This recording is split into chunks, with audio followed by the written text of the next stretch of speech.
السلام علیکم. Welcome to our channel Novelistan Urdu novels library. کیسے ہیں آپ سب لوگ؟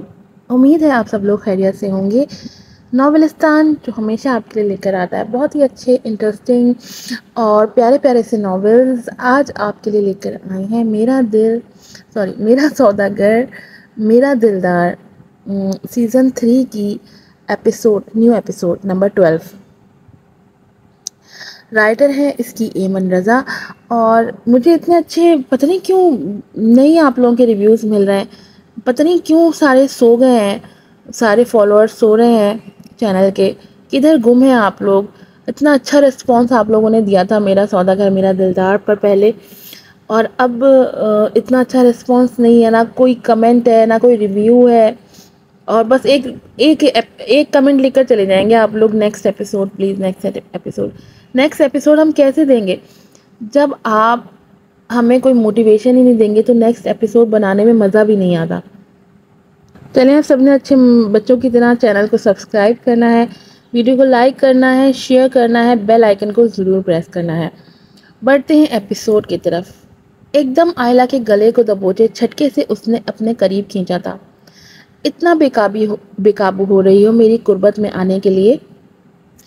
ابراہیم نے کہنے کے ساتھ اسے گلے سے ہی پکڑے حد درجہ قریب کر لیا تھا کہ ان دونوں کی سانسیں ایک دوسرے کے ہونٹوں پر محسوس ہونے لگی تھی. ابراہیم, وہ دہل کر کھینچتی ہوئی اس کی سمت آئی جب اس نے اس کے شانوں سے پکڑ کر اسے سینے سے لگنے سے پہلے سنبھالا. اس کے ہونٹوں سے آتی مہک کو بڑی مشکل سے نظر انداز کرتے ابراہیم نے جھٹکے سے پلٹ کر اس کی پشت کو ساتھ لگاتے ہوئے وہ اسے واش روم میں لگے آئینے کے سامنے لے آیا. اب کہو, کیا نہیں مر مٹی مجھ پر؟ شرماؤ مت, شوہر ہوں تمہارا. میری باڈی دیکھ کر نیت پھسل گئی ہوگی. اس نے کان کے پاس جھکتے ہوئے سرگوشی کی. اس کی باتوں اور حرکتوں پر آئلہ کا چہرہ شرم سے ٹوٹ کر لال اناری ہو گیا تھا. کیا وہ نہیں جانتا تھا کہ وہ اس کے قریب آتا کس آگ سے کھیل رہا تھا؟ اسے گہری سانسیں بھرتے دیکھ وہ معنی خیز لہجے میں گویا ہوا. ہاں تو اب بتاؤ. پہلے تو بڑا کہہ رہی تھی کہ نفرت ہے مجھ سے, میرے قتل کے ارادے سے آئی ہو, اور اب دل بے ایمان ہی ہو گیا ہے اپنے مجازی خدا کو دیکھ کر. ٹرسٹ می, ہمارے بیچ جو بھی ہوگا کسی کو بھی پتہ نہیں چلے گا, اور ویسے بھی ہم ایک لباس ہی ہیں. وہ جھٹکے سے اس کے بالوں میں موجود پن کو نکالتا ہوا اس کا جوڑا کھول بال اس کی پشت اور شانوں پر بکھیر گیا, اور کمر میں بازو حائل کر کے اسے مزید پاس کر کے کان میں سرگوشی کرتے اپنی سلگتی ہوئی انگلیاں اس کے پیٹ پر لے جاتے ہوئے پوچھا. یہاں تک کہ آئلہ کا سانس لینا ناممکن ہو گیا. چھوڑو مجھے گھٹیا انسان. وہ چیختے ہوئے اس سے آزاد ہونے کی کوشش کرتے بولی, مگر وہ اپنی گرفت اس پر اور مضبوط کر گیا. آئلہ کی آواز حلق میں پھنس گئی. اس کا وجود اچانک ہی جیسے اس کے قریب آنے پر انگارہ ہو گیا تھا. وہ حلق تر کرتی کمر میں موجود اس کے چوڑے بازو کو نکالنے لگی. اس کی انگلیاں اوپر کی طرف بڑھتے دیکھ اس کے منہ سے گھٹی گھٹی چیخ نکلی. اب بولتی کیوں بند ہو گئی؟ شوہر کے حقوق پر کوئی کتاب نہیں پڑھی کیا؟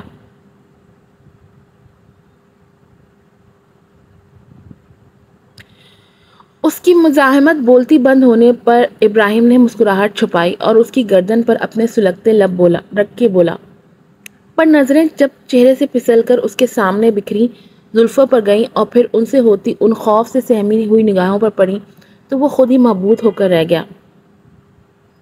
وہ دل پھینک نہیں تھا, وہ تو اپنی مرحوم بیوی سے بے پناہ محبت کرتا تھا. پھر خود کو اس لڑکی کے قریب جانے سے لاکھ کوششوں کے باوجود بھی خود کو کیوں نہ روک پا رہا تھا. اسے اپنی بے وقوفی پر سخت رونا آنے لگا. اوپر سے اپنی بے لگام ہوتی دھڑکنوں پر بھی سخت غصہ آیا کہ اللہ نے اسے آخر کس مصیبت میں لا پھنسایا تھا, جہاں اس کے گناہ گار کو ہی اس کا مزاجی خدا بنا دیا تھا, جس کے آگے وہ خود کو بے بس محسوس کر رہی تھی. حوصلے پست ہو رہے تھے.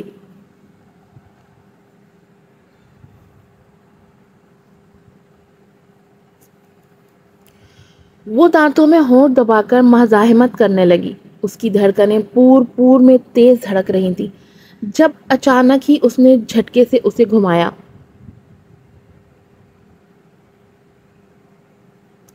شیشے میں دیکھ رہی ہوں نا ہمارا عکس کتنا ٹیمپٹنگ لگ رہے ہیں ہم دونوں، کیا تمہیں نہیں لگتا؟ وہ اس کی گردن پر گرم سانسیں چھوڑتے ہوئے بولا تو اس کے جسم میں ایک دم برف جیسی ٹھنڈی لہر دوڑ پڑی تھی۔ آخر اس کا خون کا پیاسا ایک دم اپنی لے کیسے بدل سکتا تھا؟ میں نے کہا چھوڑو مجھے، اب تم اپنی ساری حدیں تجاوز کر رہے ہو جو مجھے ایک آنکھ نہیں بھا رہی۔ وہ آئینے میں اس کی آنکھوں میں آنکھیں ڈالتے دانت پیستے ہوئے بولی تو وہ اس کی بات پر تمسخرانہ انداز میں مسکرا دیا تھا۔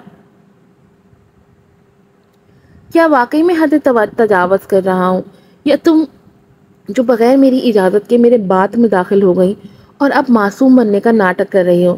لیکن میں تمہاری اداؤں کے دل لبھانے والے جال میں نہیں پھنسنے والا۔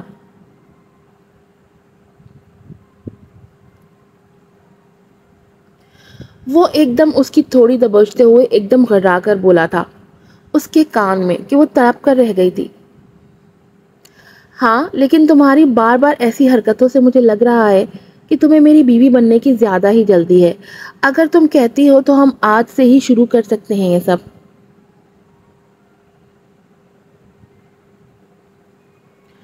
وہ اس کی گردن پر لب رکھ کر زمانی لہجے میں بولا تو آئلہ کو ایسے لگا جیسے کسی بچھو نے اسے ڈس لیا ہو۔ بکواس بند رکھو اپنی، یہ شوق تمہارے ہوں گے، میرے نہیں۔ میرا بس چلے تو ابھی تمہاری جان لے لوں۔ وہ بھی کہاں چپ رہنے والی تھی، سیدھا کاٹ کھانے کو دوڑی تھی۔ یہ ادا ہی تو پسند آ رہی تھی بار بار ابراہیم کو۔ ہائے، تمہاری یہی بات تو مجھے تمہارے قریب آنے کے لیے اکسا رہی ہے، تو بہتر ہے اپنے ان گستاخ لبوں کو لگام دو، کیونکہ تمہاری زبان اگر اسی رفتار سے چلتی رہی تو میں نہیں جانتا اس کا کیا نتیجہ نکلے گا۔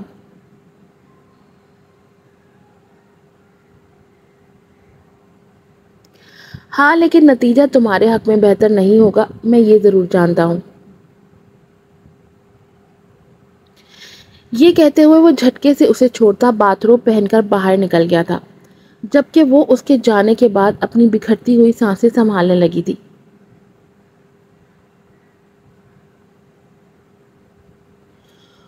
جو اس کی ذرا سی قربت میں برداشت نہیں کر پائی تھی۔ کچھ دیر بعد جیسے ہی وہ باہر نکلی تو وہ مرر کے آگے کھڑا ہو کر اپنے بال سنوار رہا تھا۔ اس سے پہلے کہ وہ اس سے چابی کا دریافت کرتی، دروازہ کھول کے یشم اندر داخل ہوا تھا۔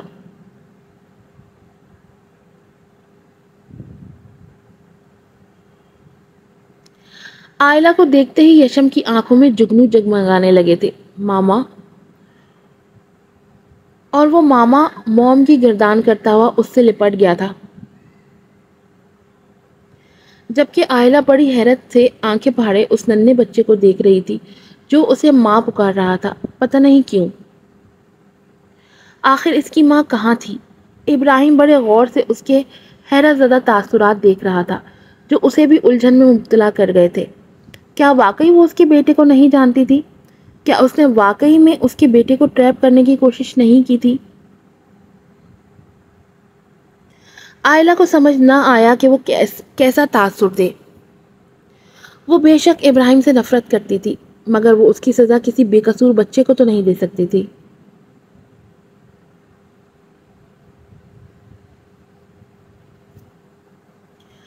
بیٹا، میں آپ کی ماما نہیں ہوں، تو پھر آپ مجھے ماما کیوں بلا رہے ہو؟ وہ نیچے جھک کر بیٹھتی ہوئی اس کی آنکھوں میں جھانکتے ہوئے بڑے پیار سے بولی تھی، جس پر وہ نفی میں سر ہلاتا دوبارہ سے ماما کہتا ہوا اس کے گلے لگ گیا تھا۔ وہ جزبز کا شکار ہوئی تھی، جس پر اس کی حیرت مزید بڑھ رہی تھی، بلکہ کم نہ ہوئی تھی۔ اس نے تعجب سے ابراہیم کو دیکھا جو خود بھی اسی کو دیکھ رہا تھا۔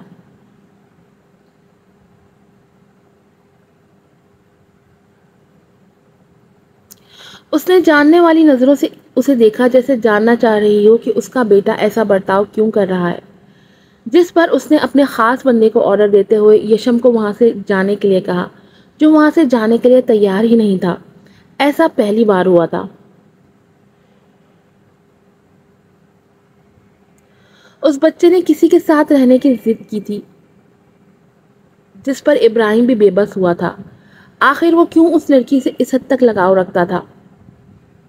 وہ اس کا پلو چھوڑ ہی نہیں رہا تھا، اس لیے نہ چاہتے ہوئے بھی آئلہ نے اسے اپنے ساتھ صوفے پر بٹھا لیا اور ابراہیم سامنے بیڈ پر بیٹھ گیا۔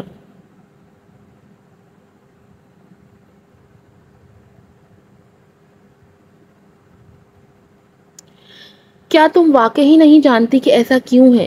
کیا تم نے یشم کو اپنی طرف راغب کرنے کی چال نہیں چلی کبھی؟ اس کی بات پر آئلہ آنکھیں پھاڑے اسے دیکھنے لگی اور اس کی بات کا مطلب سمجھنے کی کوشش کرنے لگی کہ آخر وہ کہنا کیا چاہتا ہے۔ اس کی آنکھیں پھاڑ کر نہ سمجھی سے دیکھنے پر ابراہیم آنکھیں گھما کر رہ گیا اور جیسے ہی آئلہ کو اس کی بات سمجھ آئی تو وہ اسے خوار آنکھوں سے دیکھنے لگی۔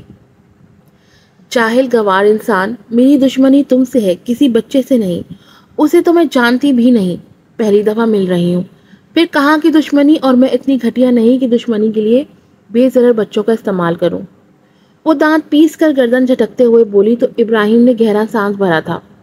اس کے ہر انداز سے یہ واضح ہو رہا تھا کہ وہ واقعی یشم کو نہیں جانتی، تو پھر یشم اس کے لیے اتنا جذباتی کیوں تھا؟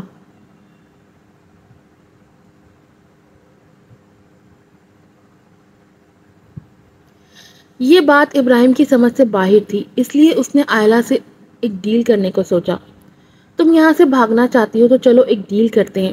تم ان 2 ماہ میں میرے بچے کے ساتھ اچھا برتاؤ کرو، اسے بولنا سکھاؤ، تو میں تمہاری جان بخشی کرتے ہوئے تمہیں یہاں سے جانے دوں گا۔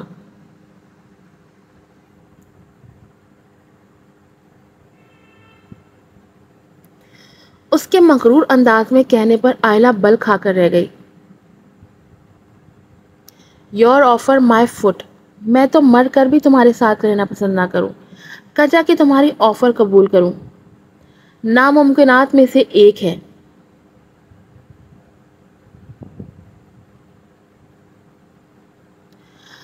ہاں، اگر تم آفر میں اپنی جان دینے کی ضمانت دو تو پھر اس کے بارے میں کچھ سوچا جا سکتا ہے۔ اس نے ایک ادا سے ٹانگ پر ٹانگ رکھتے ٹیک لگاتے ہوئے کہا تو وہ آئیبرو اچکا کر توصیفی انداز میں اس کی جرت کو داد دینے لگا۔ کیسے شیر کی کچھار میں آ کر شیر سے ہی بیر پال رہی تھی، کتنی احمق تھی یہ لڑکی۔ اس کی بات پر وہ معنی خیز نظروں سے اسے دیکھتا ہوا اٹھا اور آہستہ قدم لیتے ہوئے اس کے نزدیک آنے لگا۔ اسے یوں اپنے نزدیک بڑھتے دیکھ وہ ایک جھٹکے سے سیدھی ہو کر بیٹھ گئی تھی اور تھوک نکلا تھا، کیونکہ اس کا انداز ہی ایسا تھا قریب آنے کا۔ وہ آہستہ آہستہ اس کے اوپر جھک رہا تھا اور وہ پیچھے صوفے کی ٹیک سے لگتی جا رہی تھی، یہاں تک کہ راستہ ختم ہوا۔ اب وہ اور پیچھے نہیں جھک سکتی تھی، وہ اس کی بال بھر کی مسافت پر تھا۔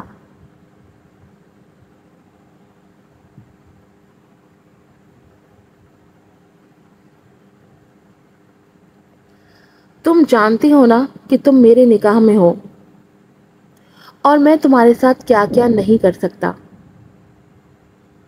اس کی بات کے پس منظر میں چھپی دھمکی کو وہ اچھی طرح سمجھ رہی تھی۔ آج کی ایپیسوڈ یہیں پر ختم ہوتی ہے، امید ہے پسند آئی ہوگی۔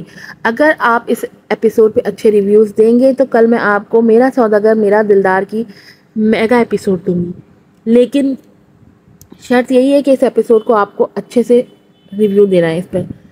پھر ملوں گی آپ سے، گلے میں شدید تکلیف ہو رہی ہے، مزید نہیں بول سکتی۔ پھر ملوں گی آپ سے نئی ایپیسوڈ کے ساتھ۔ السلام علیکم۔